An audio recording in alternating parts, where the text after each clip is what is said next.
Сәлеметсіздер ме? Сіздер Ақниет арнасындасыздар. Бүгін корей тілінің кезекті сабағын жалғастырамыз.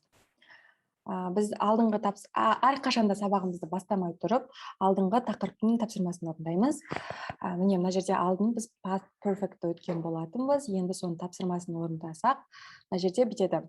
Мынау Хайонг деген кісі 10 жыл бұрын қандай болған және сол суреттеріне қарап, және мына жерде етістіктер берілген, соны пайдаланып сөйлемдерді құраймыз. Хайонг деген кісі 10 жыл бұрын міне мына жерде құраған кезде ана 10년 전에 дегенді айтып кетсеңіздер жақсы. Міне бірінші сөйлемнен қарастырайық. 하영 씨는 10년 전에 키가 작았었어요. яғни 10 жыл бұрын Хайонгның бойы кішкентай еді, бірақ значит қазір өсіп кеткен, ұзын. Мына жерде шашы, суреттен қарасаңыздар, бұрын оның шашы ұзын болған, бірақ қазір қысқартып тастаған. яғни 하영 씨는 10년 전에 머리가 길었었어요. Үшінші сөйлем. Хайон бұрын етті жемейтін еді, бірақ қазір етті жақсы көріп жейді екен. 하영 씨는 10년 전에 고기를 안 먹었었어요. яғни етті жемейтін еді. 하영 씨는 мына жерде юбканы вообще кимеймін деп жылап тұр, юбка киген ұнатпайды екен, бірақ қазір күшті қылып киеді екен. 하영 씨는 10년 전에 치마를 안 입었었어요. яғни бұрын юбканы кимейтін еді. Енді біз Unit 2-ге өтеміз. Бұл жерде не өтеміз? Unit 2-де negative expressions, яғни біздегі қазақ тіліндегі маме, бабе, папе, яғни жасамайым, істемеймін деген, істемеймін, жасамайым деген сияқты negative, яғни негативный сөздерді өтеміз. Бірінші біздің бүгінгі тақырып word negation дейді. Енді ол не? Жалпы сіз бір затты растамайтын кезде осы сөздерді қолданамыз. Word negation деген қазақша айтқан кезде емес деген сөз. Міне, 한국 사람이에요. мына қыз кәріс, мына адам кәріс адам дейді да. 한국 사람이 아니에요. яғни кәріс емес. Мына 아니에요 деген емес деген сөз. 돈이 있어요 дейді. ақша бар. 돈이 없어요. ақша жоқ. тура сол қазақшадай. 한국말을 알아요. кәріс тілін білемін. 한국말을 몰라요. кәріс тілін білмеймін. Міне осы. Біріншісі емес, жоқ және білмеймін деген сияқты. Бұл сөздер сіз сөйлемді жоққа шығарған кезде, яғни жоқ деп айтқан кезде, менде бар емес, яғни жоқ деген сияқты, емес деген сияқты, білмеймін деген сөздер айтқан кезде бұларды қолданасыздар. Міне, бұл жерде екі түрі бар. Ресми сыпайы түрі бар және бейресми сыпайы түрі бар.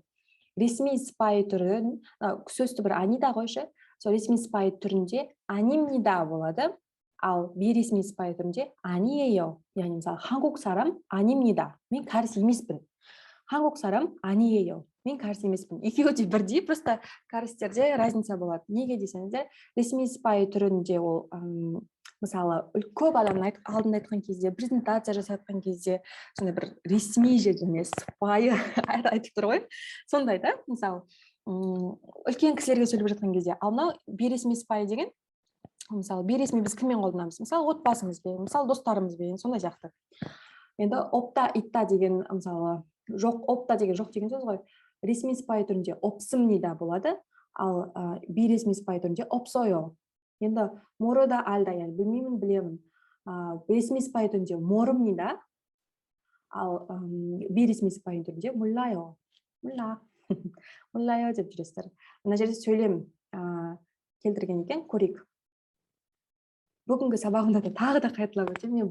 Әр сабағымда қарайтын кісілер уже құлақтары ауырып кеткен шығар, осыдан сөзді грамматикалық форманы жаттаған кезде өтініш сөйлеммен бірге жаттаңыздар. Себебі сөйлеммен бірге жаттасаңыздар, өздеріңіз сөйлем құрған кезде уже қалай, қай жағына жалғаймын деп ондай ойланып отырмайсыздар, қиын болмайды, және де сіз дұрыс жаттайтын боласыз. Мину 씨가 학생이에요. Мину деген кісі студент па дейді, сұрақ қойып жатыр. Она говорит, 아니요, жоқ, 학생이 아니에요, 선생님이에요. жоқ, студент емес, ол мұғалім дейді. Міне қараңыздар, мына жерде анио мен сіздерге аниеоның айырмашылығы болмауы мүмкін да. Бірақ анио деген жалпы не деген я деген сөз, анио деген жоқ деген сөздер да. Ал 학생이 아니에요 деген жерде бұл 아니에요 дегені емес деген сөз.